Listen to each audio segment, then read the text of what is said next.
सोमेश्वर नैसर्गिक शेती शेतकरी गट आहे. हा पूर्णपणे नैसर्गिक पद्धतीने शेती केली जाते. या गटामध्ये सभासद आहे.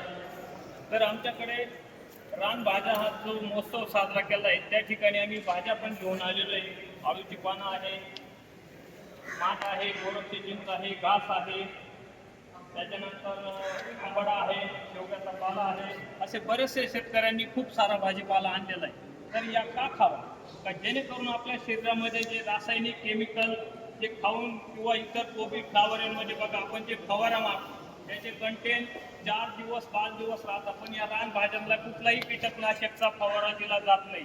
त्याच्यामुळे शरीराला आपल्या खूप चांगल्या प्रकारची पौष्टिकता आहे या रानभाज्यांमध्ये.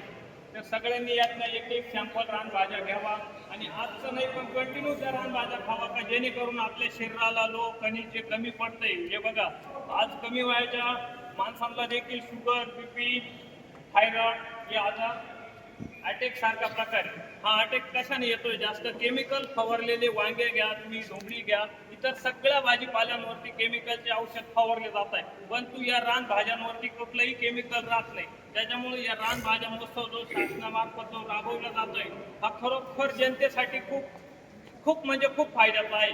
तर या हिशोबानं आज रानभाज्यांचा जो महोत्सव साजरा केला आहे, तर आनंदाची बात अशी आहे का याच्यासाठी छोटी पॅकिंगची पण आता पवार साहेब बोलले का तुम्ही छोटी पॅकिंग करून विका.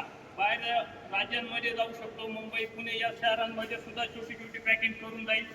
तर ठीक आहे, आमचा प्रयत्न तो राहणारच आहे छोटे पॅकिंग करून विकण्याचा. यानंतर सेंद्रिय शेतीतील तज्ञ